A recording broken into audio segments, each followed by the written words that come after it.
તો ચોમાસું ગુજરાતમાં ક્યારે આવશે? તમામ લોકોનો આ સવાલ છે.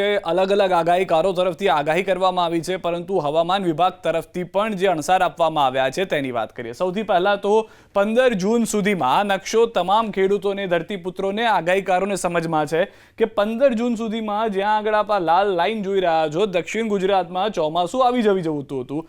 પરંતુ 19 જૂન સુધી હજી આ જે લાઈન છે ભૂરા રંગની, બ્લુ રંગની, તે ત્યાંની ત્યાં છે. 8 જૂનથી લઈને 19 જૂન સુધી કોઈ જ બદલાવ નથી આવ્યો. ખાલી એકમાત્ર બદલાવ કે જે આસપાસના દક્ષિણ ગુજરાતના વિસ્તારોને છોડી દઈએ તો જે પૂર્વ ભારતના વિસ્તારો છે તેમાં થોડું ઘણું ચોમાસું આગળ ગયું હતું, પરંતુ ત્યાં પણ જઈને એક વખત ગયા બાદ અટકી ગયું હતું. 11 થી 12 દિવસ જેટલો સમય અને ત્યાંની ત્યાં સ્થિર જોવા મળી રહી છે ચોમાસાની રેખા. પરંતુ એક સારા સમાચાર જે હવે હવામાન વિભાગ તરફથી આશંકા વ્યક્ત કરવામાં આવી છે, આગાહી કરવામાં આવી છે, તેને લઈને જોવા મળી રહ્યા છે. શક્યતાઓ છે કે 24 જૂન પછી સારો એવો વરસાદ ગુજરાતમાં જોવા મળી શકે છે, ભારતમાં જોવા મળી શકે છે. સૌથી પહેલા ચાલુ અઠવાડિયાનો નકશો આપ જોઈ રહ્યા છો કે જે 23 થી 24 તારીખ સુધીની પરિસ્થિતિનું પ્રતિબિંબ કરે છે. શું પરિસ્થિતિ છે? જ્યાં જ્યાં લીલો રંગ જોઈ રહ્યા છો ત્યાં આગળ ચોમાસું હશે, વરસાદ થશે, સારો એવો વરસાદ થશે. અહીંયા આપ જોશો તો ના ગુજરાતમાં વરસાદની કોઈ શક્યતા જોવા મળી રહી છે. આપણે ચોમાસાના વરસાદની વાત કરી રહ્યા છે, પ્રી મોન્સૂન એક્ટિવિટીની વાત નથી કરી રહ્યા. ચોમાસાના વરસાદની કોઈ પરિસ્થિતિ અહીંયા જોવા નથી મળી રહી. પરંતુ આવતું અઠવાડિયું 24 તારીખ અથવા તો એની પછીથી જે શરૂઆત થશે તેમાં પરિસ્થિતિ આખી બદલાઈ જશે. આપ જોશો અહીંયા આગળ તો દક્ષિણ ગુજરાત, મધ્ય ગુજરાત, સૌરાષ્ટ્ર, કચ્છ તમામ વિસ્તારની અંદર આપને લીલો રંગ જોવા મળશે. અને લીલો રંગ સ્પષ્ટ કરી રહ્યું છે કે ચોમાસું જે છે તેની શક્યતાઓ છે કે 25 જૂનથી લઈને 1 જુલાઈ સુધી સારો એવો વરસાદ જે છે તે જોવા મળી શકે છે. જે આગાહીકારો પણ કહેતા હતા ને, હાલમાં હવામાન વિભાગ તરફથી જે અણસાર આવી રહ્યા છે, જે જાણકારી આપવામાં આવી રહી છે તેનાથી પ્રાપ્ત થઈ રહ્યા છે. ઘાટો લીલો રંગ જ્યાં આગળ જોશો ત્યાં આગળ ભારે વરસાદ હશે. જે રીતે મહારાષ્ટ્રના વિસ્તારોની અંદર જોઈ રહ્યા છો, થોડો ઘણો દક્ષિણ ગુજરાતમાં અને દક્ષિણ સૌરાષ્ટ્રના વિસ્તારોની અંદર જોઈ રહ્યા છો.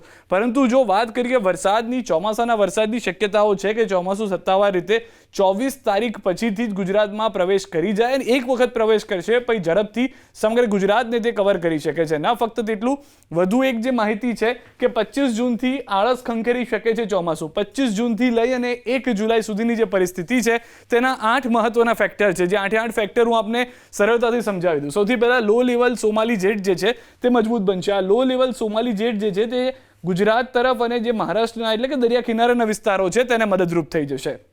બીજું છે, સોમાલી જેટના કારણે નૈઋત્યના પવનોને બળ મળશે. જે નૈઋત્યના પવનો ધીમા પડી ગયા હતા, ભેજવાળા પવનો જે ઝડપથી ગુજરાત તરફ અથવા ભારતના દરિયા કિનારાના વિસ્તારો તરફ નહોતા પહોંચી રહ્યા, ત્યાં ઝડપથી પહોંચવા લાગશે. ત્રીજી મહત્વની વાત છે, અરબ સાગરમાંથી ભેજવાળા પવનો વધશે. જે અરબ સાગરમાંથી ભેજવાળા પવનોની આપણે સામાન્ય રીતે રાહ જોતા હોય કે જેમાં કારણે વરસાદ થતો હોય છે, તે ઘટી ગયા હતા, તેની ઝડપ વધી જશે. હવે અરબ સાગરમાં સાયક્લોનિક સર્ક્યુલેશનની સંભાવના છે. અરેબિયન સીની અંદર સાયક્લોનિક સર્ક્યુલેશન જોવા મળી શકે છે, જેનો સીધો ફાયદો ગુજરાત અને દરિયા કિનારાના વિસ્તારોને થશે. જે લાંબા સમયથી આપણે જોતા હતા કે કોઈ સિસ્ટમ બને દરિયામાં તો તેનો ફાયદો અન્ય રાજ્યોને અથવા તો દેશને મળી શકે. પાંચમી મહત્વની વાત, બંગાળની ખાડીમાં સાયક્લોનિક સર્ક્યુલેશનની સંભાવના જોવા મળી રહી છે. જે સાયક્લોનિક સર્ક્યુલેશન આપણે પશ્ચિમ બંગાળમાં આશા રાખી રહ્યા હતા તે જોવા મળી શકે છે. જે અનુમાન હાલમાં લગાવવામાં આવી રહ્યું છે તે પ્રમાણે. છઠ્ઠી મહત્વની વાત, અરબ સાગર, બંગાળની ખાડીના પવનો ભેગા થઈને સિસ્ટમ બનાવશે. એક તરફ તો આપણે જોયું કે બંગાળની ખાડીની પણ સિસ્ટમ એક્ટિવ થાય છે, બીજી તરફ અરબ સાગર, અરેબિયન સીની પણ સિસ્ટમ એક્ટિવ થાય છે. ન ફક્ત સિસ્ટમ એક્ટિવ થવી, પરંતુ તેના જે ભેજવાળા પવનો છે સતત આગળ વધતા રહે તેવી પણ શક્યતા છે. સાતમો અને મહત્વનો મુદ્દો છે, બિહારથી બંગાળની ખાડી સુધી ટર્ફ લાઇન સર્જાશે. બિહારથી લઈ અને બંગાળની જે ખાડી છે ત્યાં સુધી જે ટર્ફ લાઇન સર્જાશે તેનો ફાયદો શું થશે કે સમગ્ર વિસ્તારના આસપાસના વિસ્તારો સુધી સીમિત નહીં રહે, પરંતુ સમગ્ર ભારતની અંદર જે ચોમાસું અટવાયેલું છે તે ઝડપથી આગળ વધી શકે છે. જે ભેજવાળા પવનોની રાહ આપણે જોઈ રહ્યા છે તે મળી શકે છે. અને આઠમો અને મહત્વનો પોઈન્ટ, તિબ્બતમાં હાઈ પ્રેશર વધુ મજબૂત બનવાની સંભાવના છે. એક તરફ બંગાળની સિસ્ટમ, ત્યાંથી પણ એ પવનો ભેજવાળા આવવાની શરૂઆત થઈ જશે.